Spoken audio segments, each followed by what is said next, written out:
প্রিয় ভাইয়েরা আমার, আমি বিশ্বাস করি আজকে মঞ্চে যারা আছেন যদি আমরা মুনাফিকি না করি, মঞ্চে যারা আছে যদি মুনাফিকি না করি, মুখের এবং কাজের কথা যদি একসাথে থাকেন, মুখের সাথে কাজের যদি মিল থাকেন, আমি এই লক্ষ জনতার সামনে কসম করে বলতে পারি আগামীতে ক্ষমতায় যাবে ইসলাম, কোনো সন্দেহ নাই। আসসালামু আলাইকুম ওয়া রাহমাতুল্লাহ। ইসলামী আন্দোলন বাংলাদেশের মহাসমাবেশে মুফতি ফয়জুল করিম বাংলার বাঘ বলেছিলেন, মুনাফিকি না করলে ইসলাম ক্ষমতা যাবে। আপনারা দেখেন, এই নুরুল হক নুরু প্রথমেই মুনাফিকি করলো। চরমনায়ের পীর সাহেব হুজুর ফয়জুল করিম তাকে কত ভালোবাসতো, বিভিন্ন প্রোগ্রামে তাকে দাওয়াত দেওয়া হতো শেখ হাসিনা থাকাকালীন। আজকে তার পরিচয় আজকে ইনশাল্লাহ পাবেন, তার মুখোশ উন্মোচন করা হবে ইনশাআল্লাহ। অবশ্যই দোয়া করে ভিডিওটা শেয়ার করবেন, লাইক করবেন, কমেন্ট করবেন। আল্লাহ হাফেজ। পুরো ভিডিওটা দেখুন। চরমনায় ইসলামী আন্দোলন বাংলাদেশ এবং নেতা এবং চরমনায়ের পীর সাহেব পর্যায়ে আলোচনা নিয়ে আসার জন্য অনুরোধ জানাচ্ছি ঢাকা বিশ্ববিদ্যালয় ছাত্র সংসদের সম্মানিত ভিপি জনাব নুরুল হক নুরুকে। আউযুবিল্লাহি মিনাশ শাইতানির রাজিম। বিসমিল্লাহির রহমানির রহিম।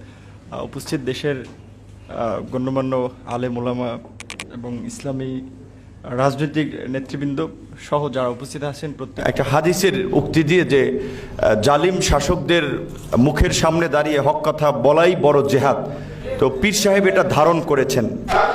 ছাত্র অবস্থায় অংশ নিয়েছি, সেখানে গজলের একটা গজল পড়েছিলাম যে লাইন ছিল, বরিশালের চরমনাইতে জেগেছে হীরার খনি। যারা আজকে সংস্কার কমিশনকে বারবার আমরা বলতে চাই, দু একটি দলকে প্রাধান্য দিয়ে বেশিরভাগ জনগণের আকাঙ্ক্ষার বিপরীতে গিয়ে কোন সিদ্ধান্ত বাস্তবায়নের দুঃসাহস দেখাবেন না।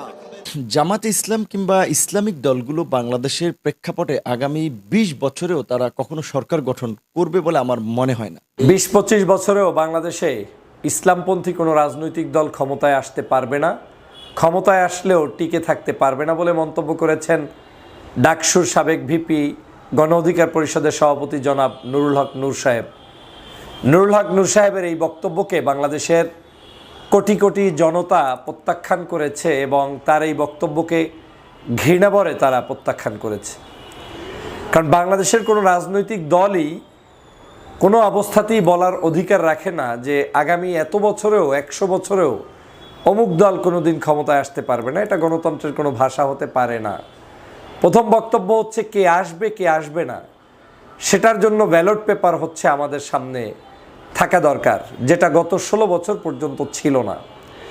বাংলাদেশে গণতান্ত্রিক প্রক্রিয়ায় বিএনপি আসতে পারে, জামাত ইসলাম আসতে পারে, ইসলামী আন্দোলন আসতে পারে, এনসিপি আসতে পারে, অথবা আমাদের এই জানা সংগঠনগুলোর বাহিরেও যে কেউ রাষ্ট্র ক্ষমতায় আসতে পারে। এটা তার হোপ, এটা তাদের পরিকল্পনা, এটা তাদের ইচ্ছা এবং এই ইচ্ছার পক্ষে বিপক্ষে মতামত থাকবেই।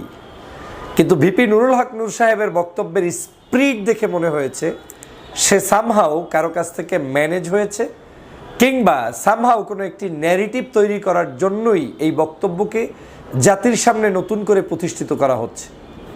আমি যদি স্পষ্ট করে বলি যে বাংলাদেশের বর্তমান প্রেক্ষাপটে যে কোনো অবস্থার তুলনায় বাংলাদেশের ৫৩ বছরের স্বাধীনতার পর, ইভেন পাকিস্তান আমল থেকে শুরু করে আজ পর্যন্ত সবচাইতে ইসলামপন্থী রাজনৈতিক দলের জন্য উর্বরতম সময় হচ্ছে এখন, এই মুহূর্তে।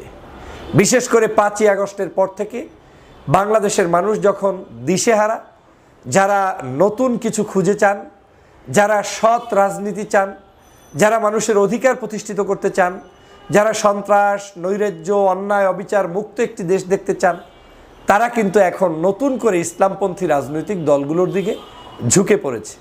সেটা কি তারা শুধুমাত্র জামাত ইসলামের প্রতি ঝুঁকে পড়েছে? না, বাংলাদেশ জামাত ইসলামের প্রতি কেউ কেউ ঝুঁকে পড়েছে, কেউ ঝুঁকে পড়েছে চরমনায়ের পীর সাহেবের ইসলামী আন্দোলনের প্রতি, কেউ ঝুঁকে পড়েছে হেফাজত কেন্দ্রিক অন্য যে রাজনৈতিক দল কওমি ভিত্তিক প্রতিষ্ঠিত আছে তাদের প্রতি। এক বাক্যে ছোট বড় যে কোনো রাজনৈতিক দলের প্রতিই নতুন একটি আশা নিয়ে মানুষ ছুটছে। তার অন্যতম কাজ হচ্ছে তারা একটি দুর্নীতিমুক্ত, শোষণমুক্ত, ফ্যাসিস্ট মুক্ত একটি সমাজ ব্যবস্থা দেখতে চায়।